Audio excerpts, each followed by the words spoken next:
we all know that India is currently facing one of its worst water crises in a decade. Of 91 reservoirs nationwide, they have only 29% of water left in them. Thousands of villages all over Maharashtra are also facing one of its worst crises in a decade. They're depending solely on water coming in from tankers, donations and charities. South India, in fact, is worst off. Reservoir levels over there are almost at 20%. But you know what? This is happening the world over. Brazil faced one of its worst water crises in 2015, with China, Syria, Pakistan, Turkey, California, Africa not far behind. Basically, there's water everywhere, but not a drop to drink. This is how much fresh water actually exists. Of all the Earth's water, 97.5% is salt water and 2.5% is fresh. Of that 2.5%, 70% is locked in glaciers, 30% is in the ground, and that leaves only under 1%, like 0.007% that is readily accessible for human use. 0.007%. How do you even divide that amongst a world population of 7 billion people? 1.1 billion people lack the access to safe drinking water. That's almost 1 in 6 people. This is what our water condition looks like today worldwide. And this is what our water condition will look like in 2025. How did we even get here? How did something that is supposed to be a basic human right become so scarce? There's a number of factors that have contributed to this. There's environmental factors like floods, global warming, drought. Then, of course, there's the man-made factors where the demand is way more than the supply. Countries like India and China, which are obviously at the forefront of this current water condition that we are suffering from. Then, bad farming practices, overdrafting of groundwater levels, and of course, bad agricultural yields. Water today promises to be to the 21st century what oil was to the 20th century, a commodity that will determine the wealth of a nation. When there is a crisis, two types of people emerge. You have your problem solvers and you have the people that take advantage of that current situation. And that's where privatization comes in. But how can that be, right? How can you almost privatize something that is supposed to be a basic human right to all? A man can survive months without food, but he cannot go even beyond 5 to 7 days without water. In fact, in 2010, the United Nations passed this huge glorified resolution where they said, the United Nations recognizes the right to safe and clean drinking water and sanitation as a human right, something that is essential for the full enjoyment of life and all human rights. But unfortunately, today we're in this situation where as the demand grows, the infrastructure for water crumbles and ultimately the world is running out of water. Now, many people out there believe that the cash-strapped governments can be helped by these angel investors, people that will come in and put their own private money. But not everyone believes that such kind of partnerships will actually improve the access of water to those that need it the most, the poor. Market distortions will kick in and they will ultimately deprive the needy of one of life's most critical resources. In fact, we already have the Indian version of something like this. It's called the water mafia.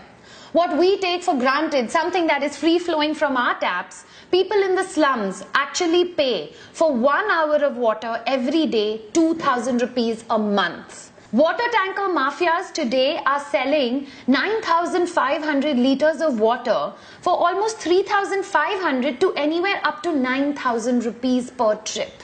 Where do you think their water is coming from? Our municipal cooperation pipes. In fact, California also has another sophisticated version of this. It's called a water bank, where big companies are buying water. But wait a minute, I just told you that California doesn't have any water. So what they're doing is they're buying something that is called as paper water. When California actually has that water in the future, it guarantees that these businesses will be the first ones to get that water. So what did they basically go and do? They went and they bought shares in water.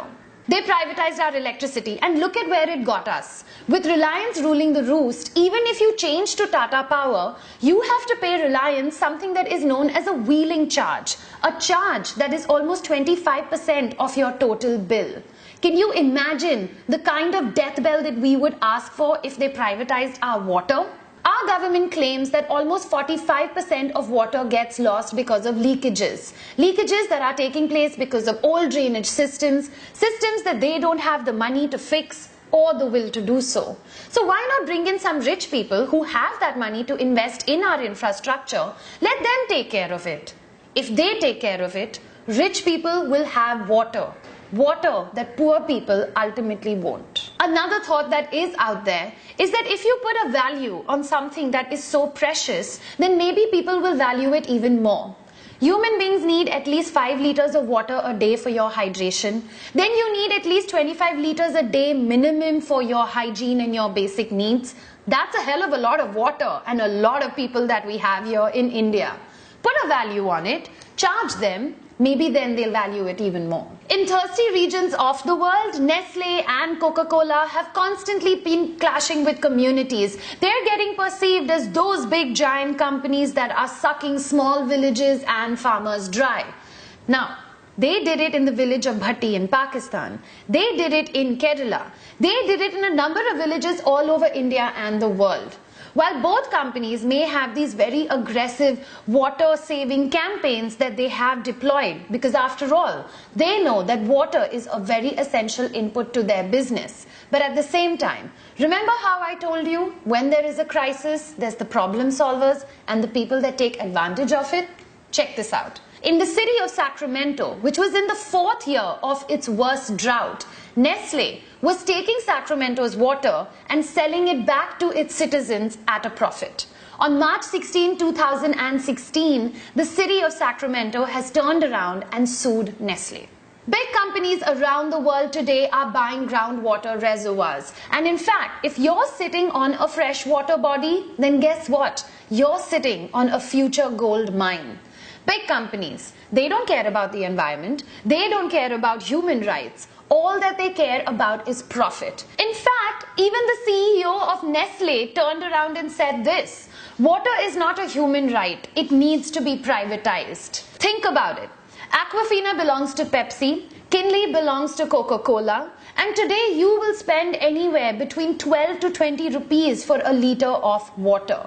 Why is it that Americans are coming onto our soil, taking our water, filtering it and selling it back to you? If you read the label carefully, it doesn't even say mineral water. It says packaged drinking water. What happened to that good old water bottle that your mother used to pack and give to you when you left for school? Why can't we take water from home every time that we step out? As a country, can you even imagine the amount of plastic that we are generating? So now that you have all this information, what you can do is that you can help by sharing this video. Try and bring about an awareness of what is actually going on. Yes, water will be the next gold. I'm releasing this video very close to like the end of May, and the monsoons are around the corner. We just might have one of the heaviest rainfalls that we've ever seen in the last 5 years. There might be floods, but that will not help increase the groundwater levels. One good monsoon will not solve this problem. The problem still persists. And if this problem persists, then slowly the world will get divided into 2 halves. The water haves and the have-nots. There will be the winners, Canada, Alaska, America, and there will be the losers, India, China, Syria, Turkey. These will be people that will be different from the oil conflict of the 20th century. But what you will have is that a divide will take place. A divide where you will have those people that can afford to have these resources of water, and all these people that will be left fighting over these limited resources of water. Ultimately, we all will go to war. If you've seen the Oscar-winning movie The Big Short, the lead character, Michael Burry, he was the one that actually predicted the Wall Street meltdown that would take place 5 years before it actually took place. Today, that man has left gambling in all stock markets and he is invested heavily in water.